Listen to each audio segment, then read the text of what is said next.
Alors, est-ce que la question, c'est vraiment est-ce qu'on peut encore innover ou est-ce qu'il y a même plus de questions et c'est on doit innover et comment on peut innover?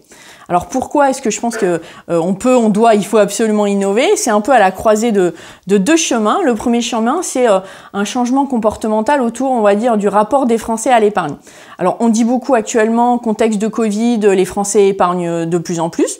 D'ailleurs, les Français sont plutôt sur le haut de la liste dans les Européens sur l'épargne, je crois à peu près 13% de leur revenus, beaucoup dans l'immobilier, ce qui n'est pas forcément classique des autres. Donc voilà, un contexte Covid où il y a peut-être plus d'épargne qui s'économise dans les bas de laine et en tout cas une force épargnante française. Donc ça c'est une première chose. Et puis en même temps, évidemment, beaucoup de questions, beaucoup d'interrogations sur l'avenir des retraites, réforme par réforme, quel impact pour moi, quel impact pour mes enfants, quel impact pour mes conjoints. Donc voilà, beaucoup d'interrogations sur ce champ-là. Et puis aussi une retraite dans un contexte où les trajectoires de carrière sont plus vraiment ce qu'elles étaient. C'est plus linéaire comme au temps d'avant. Il y a des slashers qui font plusieurs jobs en même temps. Il y a des early retirers qui arrêtent de travailler plutôt que ce qu'on aurait anticipé. Il y a les carrières féminines qui peuvent être entrecoupées. Il y a ceux qui partent à l'étranger et qui reviennent en France. Donc la linéarité de la trajectoire de carrière, elle est plus autant voilà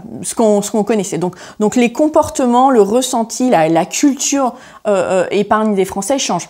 Et puis en même temps, évidemment, évolution par la loi Pacte, volonté de simplification des enjeux autour de ce sujet de l'épargne. Comment on gère avec 3 compartiments la capacité à mettre de l'argent dans ces différents compartiments et à l'intérieur à bouger l'argent d'un fonds à un autre. La simplification autour des règles de fiscalité, la portabilité et aussi la capacité plus ou moins facilitée à libérer du capital. Donc la loi Pacte qui change plein de choses, les Français qui pensent plus l'épargne de la même façon, bah, si ça c'est pas une occasion pour changer quelque chose, alors je sais pas ce qui sera une occasion.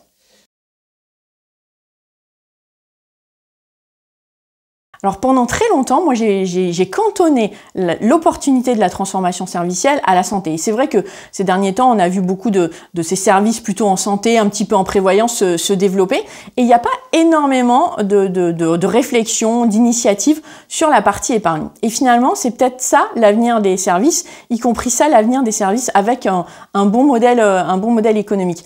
Je vais prendre une analogie pour la simplicité. La téléconsultation. La téléconsultation, vous parlez à un expert, il s'appelle un médecin, il vous fait une prescription, il y a de la visio, il peut y avoir de l'échange de documents, il gère votre santé, le problème que vous avez aujourd'hui, mais peut-être les problèmes que vous avez hier, il essaye d'anticiper les problèmes que vous n'aurez pas demain, et donc il vous conseille en santé sur l'ensemble du dispositif.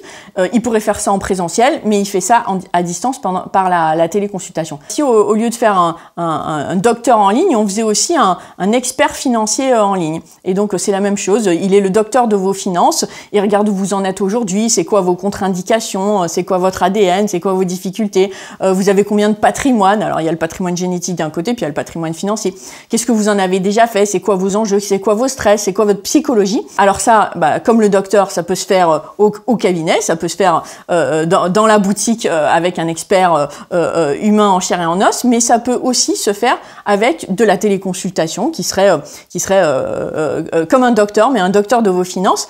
Ça peut se faire avec aussi des outils de simulation, d'accompagnement, de structuration, déstructuration des portefeuilles. Et donc, voilà, peut-être que les Français, ils sont pas complètement prêts à toujours payer pour des services en santé, mais qui sait, peut-être qu'ils seraient davantage prêts à payer pour des services en patrimoine. On a développé des concepts sur le sujet de la santé et qu'il faut essayer de les transposer sur le sujet du patrimonial et de l'épargne et que peut-être que c'est ça l'avenir à la fois du champ de l'épargne retraite et l'avenir de la transfo servicielle.